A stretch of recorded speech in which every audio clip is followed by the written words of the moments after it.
Olá, internautas, iniciamos mais um programa Gestão Executiva e hoje nós temos um bate-papo com Bispo Ivan Farmacêutico. Tudo bem? Muito obrigado, Como é que tá? Kenji. Graças a Deus. Deus abençoe o senhor. Ivan, queria que você falasse um pouquinho para os nossos internautas sua trajetória profissional, tá? A grande curiosidade do pessoal que nos assiste é em que momento da sua vida que dá aquele estalo da escolha da profissão? Que tem muito aluno de ensino, último ano de ensino médio, que fala assim, bom, eu cheguei no terceiro ano, e agora? O que eu faço? Entendeu? Então tem gente que às vezes já, ou por influência dos pais, dos tios, ou de amigos, então, tem de tudo, tá? Tem gente que falou assim, ó, viu Jornada Cedo, falou, quero ser cara espacial, então tem de tudo. Mas aí, como você seguiu a área da saúde, mas assim, o que te influenciou, tá? Pode ficar à vontade. Primeiramente, bom dia a todos. Eu entrei no ramo de farmácia, na verdade eu nasci dentro da farmácia, meu pai dono de farmácia, veio do Nordeste, filho de nordestino, graças a Deus, trabalhador. A minha mãe vendendo roupa no comércio, depois foi para dentro da farmácia. Eu nasci praticamente dentro da farmácia em Guarulhos. E aí eu queria ser jogador de futebol, aí depois fazer educação física, como eu me comunicava bem, jornalismo. Aí a minha mãe falou assim, ó, a primeira faculdade sua eu garanto, você é bom de química, de física, a primeira faculdade sua eu garanto, que é farmácia, porque a gente não teve como estudar. Então, minha mãe com a quarta para a quinta série formou eu, meu irmão, os netos. Então eu segui a direção da minha mãe e do meu pai, vendo eles ralar, trabalhar, pagar um profissional, honrar os profissionais que trabalhavam como farmacêutico, que na época assinavam, iam esporadicamente, mas eu sempre fui do balcão, do comércio. Então, foi através da minha mãe que eu optei a fazer a faculdade de farmácia. Renunciei esporte, na verdade o futebol, e também o jornalismo, e aqui, na Universidade de Guarulhos eu fiz a faculdade de farmácia e bioquímica. Agora, jogador de futebol não dá mais para ser, né? Não, aí não dá não. Não tem nem biotipo para isso, Kenji, não tem. Mas o esporte eu sempre estimulo, academia, caminhada, que faz muito bem para a saúde. Foi uma parte que você falou de jornalismo, você escreve alguma coisa também de vez em quando? Eu quero escrever um livro, eu sou pastor evangélico. Bacana. Sim, e eu preciso, estou escrevendo um livro sobre libertação. Bacana. Sobre não, mas você fez é bacana. Porque, por exemplo, no meu caso, eu vim também de uma cidade interior pequena, sim, meus pais imigrantes lá do Japão. Sim. E eu gostava muito de história em quadrinhos. E lia jornais, tudo mais. Aí eu pensei, eu vou ser jornalista, mas eu me via como correspondente de guerra, sabe? Cobrindo o fronte de guerra, aquele negócio lá e tal. E com um caderninho na mão. E desenho artístico, eu achava que eu ia ser um bom desenhista. Só que aí chegou o supermercado da cidade, meu pai tinha uma quitanda e quebrou. Aí eu vim para São Paulo, existia na década de 70, 27 profissões regulamentadas. E aí eu vi que o ensino no Brasil é novo. Ó, primeira faculdade de administração do Brasil, a primeira turma de formandos, 1965. Primeira turma de psicologia, 1968. Nossa. Primeira turma de nutrição, 1970. Eu falei, putz, eu preciso fazer alguma coisa que vai me dar dinheiro. Sim. Né? Então, e eu escolhi fazer engenharia, graças a Deus. Olha, eu fui trabalhando, né? E com 22 anos me formei, com 23 eu ganhava 10 salários mínimos. Aí acabei fazendo mais outra faculdade de engenharia, depois eu fiz mais 7 pós-graduações, aí fiz mestrado e doutorado. E escrevi muitos artigos e escrevi 27 livros. Graduação muito boa. Eu fiz pós-graduação em vigilância sanitária. Bom, está dentro da sua área também.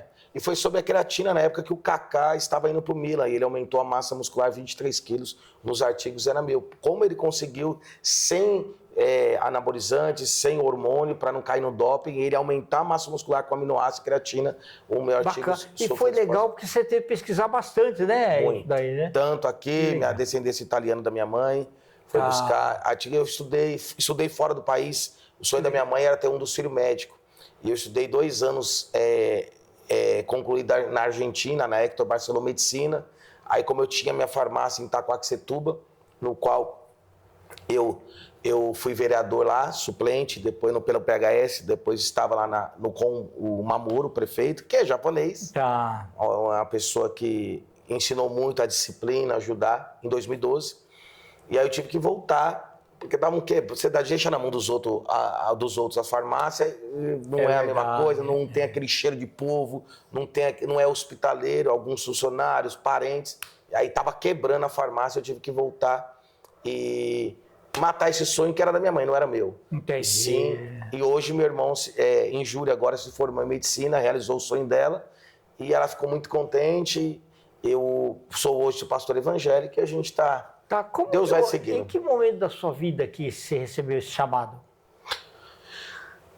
Na verdade, eu sempre fui obediente a uma direção, por exemplo, da minha mãe, da minha madrinha. Espiritual também, espiritual. Né? Minha mãe, minha madrinha me levava para a igreja católica lá em Guarulhos.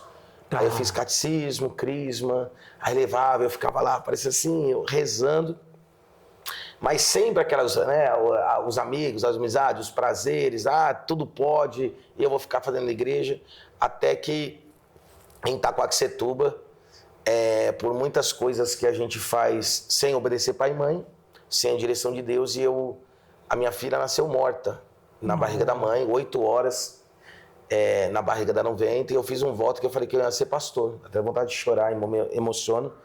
E eu falei, eu vou ser pastor. Eu tinha tudo, tinha dinheiro, tinha mulher, tinha tudo que você imaginar, poder, mas não tinha Deus, não tinha Jesus. E eu falei, se minha filha nascer em pensamento, você gritar, se a minha filha nascer, eu vou ser pastor, eu vou ser um crente.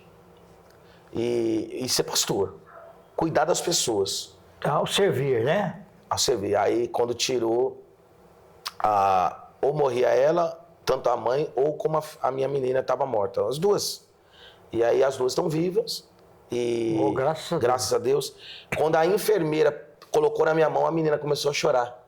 E foi tão engraçado que eu quase joguei tão emocionado para a enfermeira e saí correndo no corredor, a minha mãe, a minha sogra, tudo. O que foi? A menina morreu já desesperada. Falei, ela tá viva. Aí eu falei, agora, Kenji, eu tenho Acho que é o maior momento da vida, né? Aí eu fiz assim, mas também eu fiz assim, agora eu vou ter que cumprir a minha promessa ou o meu voto. Por isso que é uma promessa, quando você faz só com Deus, não com o homem. Isso. É importante. Você não possa fazer promessa para o homem. Porque a Bíblia diz que todo homem é mentiroso. Pesado isso. Legal. Mas quando você faz para aquele lá de cima, as coisas acontecem. Tá com quantos anos? Né? Hoje eu tenho 45 anos. Não, a menina. Minha menina tem 16 anos. Parabéns, viu? Parabéns. Ana Laura. Tá. Ana significa agraciada por Deus. Ok. Então aí eu fui me arrumando, me ajeitando. O que minha mãe e meu pai não conseguiu fazer, Deus foi fazendo, alinhando eu para hoje ter o respeito das pessoas e o exemplo para os meus filhos. Legal. Putz, olha, é um negócio sensacional e transformador. Bastante transformador. E como transforma. Sem dúvida. Na verdade, daquele dia em diante, você se tornou outra pessoa. Totalmente. Tá. Eu coloquei no meu coração que para eu transformar alguém, mudar alguém, a mudança tinha que vir primeiro de mim. A minha não dá conta, a minha família, tanto do pai e da mãe, veio do espiritismo, do catolicismo. Certo. E eles já experimentaram outras religiões. Certo. Mas o evangelho, o cristianismo, a dependência de Deus, eu fui o primeiro. Eu fui o primeiro a fazer faculdade na família, tanto do pai e da mãe, como primogênito. Eu fui o primeiro a fazer a faculdade, eu fui o primeiro a entrar de cabeça dentro da igreja evangélica e experimentar o altar e ver o sobrenatural. Então eu fui o mais corajoso. O que mais apanhou também no mundo espiritual, apanhou das pessoas, rejeição, mas foi o primeiro a casar, tudo é o primeiro, é o primordial, é aquele que mais, né, que vai abrindo o caminho. E sem Deus não tem como fazer isso. Mas deve ter amigos, vem aqui, vamos beber lá sábado, domingo, tal. Você não tem? Tem, até hoje. Ô crente, faz isso. Aí é crente mesmo. É uma história rápida, eu estava em Guarulhos e passando num negócio de bafômetro, Blitz, né? Aí a Bíblia estava em cima no carro, aí eu falei pro policial, meu tio é polícia, eu sou pastor. Ele falou assim, quando sopra, tem muito pastor, quando sopra, vai lá em cima e riu da minha cara. Eu falei, mas você vai fazer o bafômetro? Ele falou, na hora. Meu pai nunca bebeu. Certo. Meu pai, minha mãe nunca foi de bebida, né? Então eu carrego... Na verdade, os maus exemplos dos meus antepassados tem que ser minhas qualidades. E os bons exemplos eu tenho que potencializar isso. Então eu sou muito raiz nisso. Eu andava muito com meus tios, a maioria hoje são policiais, outros no ramo de farmácia. Então eu tive exemplos bons. Eu não precisei de exemplo de fora para ser influenciado. Andei com pessoas muito boas, ando com pessoas. E uma oração que eu faço, eu recomendo para as pessoas: Deus, meu Pai, apresenta os seus amigos para mim. E é incrível, ele tira muita gente que não presta. Porque não é amigo dele, é amigo do diabo, amigo aqueles amigos da onça. Mas Sim. aqueles amigos de Deus, hoje apresentou o Senhor, apresentou o Alexandre, apresentou o David, apresentou a Márcia, apresentou pessoas sensacionais de caráter, que tem muita coisa que meu pai, que Deus o tem, a minha mãe tem, que arregaçam as mangas, trabalham, quer um Brasil melhor. O Senhor iniciou a nossa conversa falando da juventude, os jovens hoje, perdido. É verdade. No TikTok, perdido noção tudo. de mundo muito pequena, né? Infelizmente. Não tem disciplina. Por exemplo, os japoneses, os chineses, a disciplina deles. Então eu pego bastante situações, coisas. Por exemplo, o português é comerciante, tem raiz também. Eu extraio o melhor. Eu fui na África agora fazer o trabalho, eu tenho uma base missionária na África com as crianças, queria adotar todos lá. E eu vejo a disciplina, a hierarquia, eles têm hierarquia. Meu filho faz taekwondo, o outro já fez judô. Então, a hierarquia e a disciplina é o que eu tento corrigir e tentar fazer todos os dias, em todas as áreas da minha vida. Para quê?